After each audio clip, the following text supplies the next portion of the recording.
After watching this, you may never doubt yourself the same way again, not because you will suddenly become more confident, learn some new technique, or finally eliminate uncertainty from your life. In fact, uncertainty may remain exactly where it has always been. What might change is something far more fundamental, the possibility that most people have misunderstood what they are actually doubting in the first place. Think about that for a moment.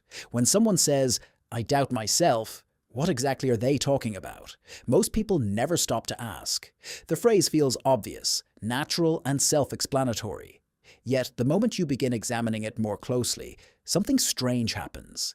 The self everyone talks about becomes surprisingly difficult to find. You can see your hands, hear your voice, observe your thoughts, and remember your past. Yet none of these things seem to be completely you. Your thoughts change, your opinions evolve, your personality shifts, and even your memories are constantly being rewritten. Your body changes as well. The person you were 10 years ago no longer exists in the same form. And yet something continues. Something experiences all of those changes while remaining present throughout them. This creates one of the oldest mysteries in human history. What exactly is the self? For thousands of years, philosophers, monks, scientists, and psychologists have wrestled with that question, not because it is abstract, but because it reaches into nearly every aspect of human life. The question becomes especially important when people begin judging themselves, because how can you accurately judge something if you do not fully understand what it is? At first, this may sound like a philosophical problem, yet its consequences appear everywhere. Imagine looking into a mirror. Most people assume they are seeing themselves, but they are not. They are seeing a reflection, an image, a representation, never the thing itself. The same pattern appears throughout life. You never directly experience yourself. Instead, you experience thoughts about yourself, memories about yourself, descriptions of yourself, and stories about yourself. The actual self always seems to remain one step behind observation, almost like a horizon that moves as you approach it. Things become even stranger once other people enter the picture, because much of what you believe about yourself did not originate with you. A child learns who they are through the reactions of others.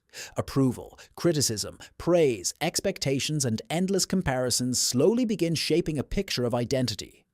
Over time, labels start accumulating. Smart, talented, awkward, interesting, successful, forgettable. Layer by layer, a description emerges. Eventually, something remarkable happens.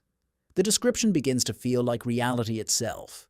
Most people spend years protecting these descriptions, improving them, defending them, or trying to escape them. Yet very few stop and ask a simple question. What if the description is not the self? Something similar seems to happen throughout human life. People become attached to identities and stories. Gradually, they lose sight of whatever exists beneath them. This creates a peculiar problem. Once a person identifies with a story, every challenge to that story begins to feel personal. A criticism is no longer information but a threat. A failure stops being a simple event and becomes evidence. A disagreement is no longer about ideas but about identity itself. Life suddenly feels much heavier than it actually is. History is filled with examples of people trapped inside stories about themselves. Some become imprisoned by narratives of greatness, others by narratives of weakness, limitation, superiority, or failure. The specific content changes, but the mechanism remains remarkably consistent. Human beings become convinced they know who they are, then spend years suffering because reality refuses to cooperate with the story. Yet there is another possibility, one that appears again and again across philosophy, psychology, and even modern neuroscience. The possibility that the self people constantly judge is not a fixed object at all.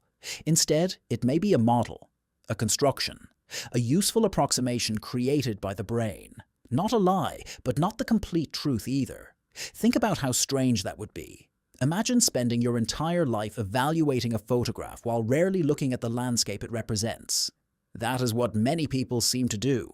They evaluate an image of themselves rather than themselves. Once this distinction appears, countless human behaviors begin making sense, including one of the most common experiences of all, self-doubt. Because what exactly is being doubted? Most people assume the answer is obvious. They believe they are doubting themselves, but perhaps something else is happening. Perhaps they are doubting a story, a mental image, or an identity assembled from memories and expectations. The deeper you look, the stranger self-doubt becomes. The feeling often appears before a presentation, a difficult conversation, a creative project, or an important life choice. At first glance, these situations seem completely different, yet they all share something in common. They create the possibility that reality may contradict the story. The story says you are intelligent, talented, capable, or worthy.